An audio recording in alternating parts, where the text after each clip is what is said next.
Kumusta mga Exile? Game Ross here. Welcome to another my budget build guide. And in this video, I'm gonna talk about my cast while channeling Volatile Dead Necromancer. And first of all, I just wanna say that this build is a little bit expensive, only because of this Martyr of Innocence stuff. And I've been checking the price of this weapon, and it seems that it's going down. So yeah, hopefully that continues. But other than this weapon, other gear is fairly cheap. So and this gloves are it's a little bit expensive as well, but I'm gonna show you a short clip on how to get these gloves in a cheaper way.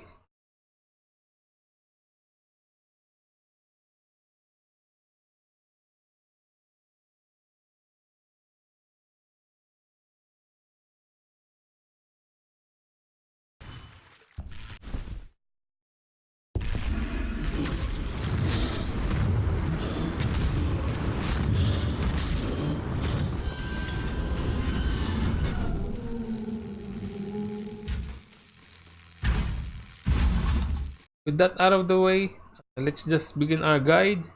So first, I'm gonna talk about this Martyr of Innocence. This stuff will give you a good amount of fire damage and fire damage to spells, and fire penetration when you block recently, and also a good amount of block chance. And also I'm using these gloves, which gives you a good amount of spell damage, chaos damage to spells, and also plus 50 to total mana cost of skills.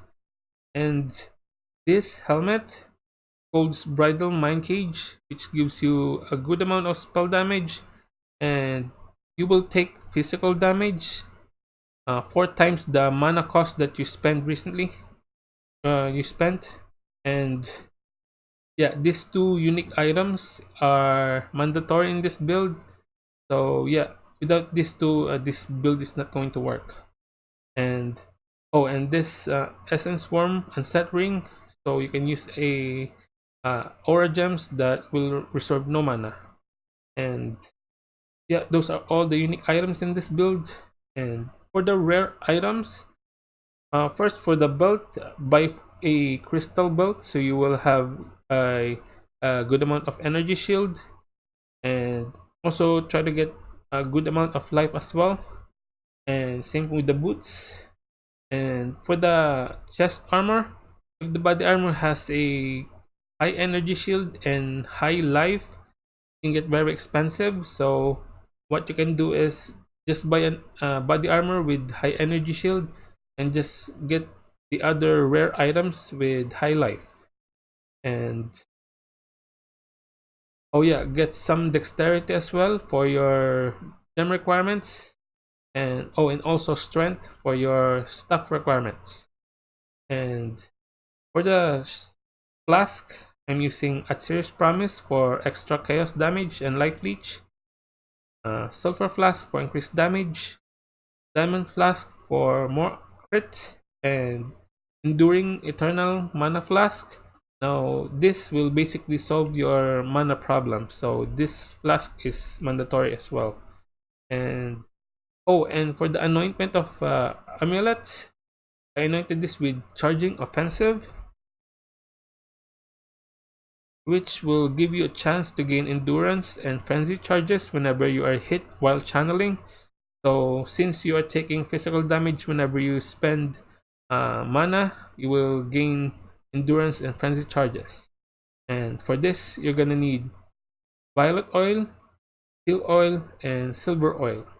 And for the gem setups, in my body armor, I'm using Cyclone, Volatile Dead with Cast while channeling, Elemental Focus, Concentrated Effect, and Spell Cascade. On my helmet, I'm using Discipline, Bane with Flammability and Elemental Weakness. On my boots, I'm using Spirit Offering.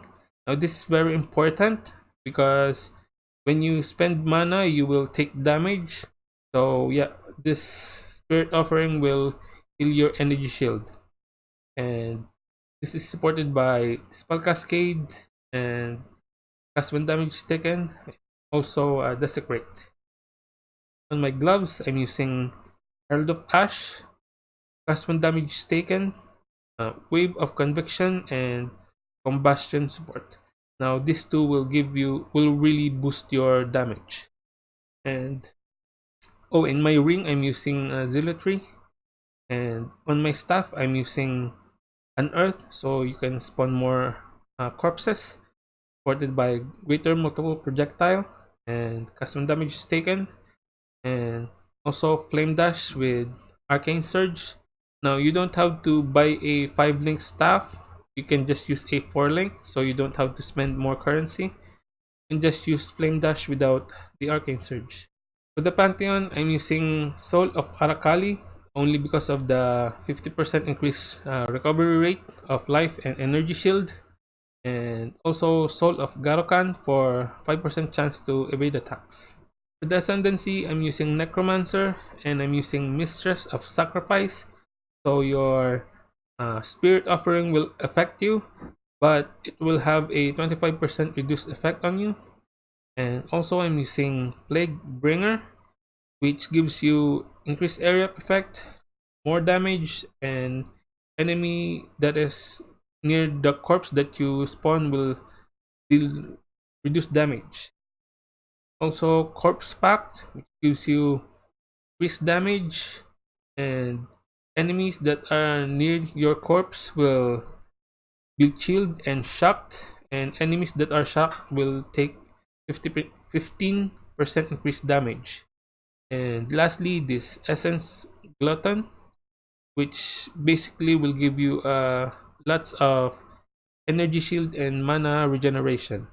And for the skill tree, just grab this block nodes, another one here, crit nodes here, fire nodes, energy shield here, crit nodes, and this Whisper of Doom for an additional curse, crit multiplier nodes, crit nodes here, more energy shields and life. And for this jewel, just get as many crit multiplier as you can. And yeah, that's all I can say about this build. Thank you for watching. If you like it, please give it a thumbs up and subscribe to my channel. Magkita na lang tayo sa susunod na video.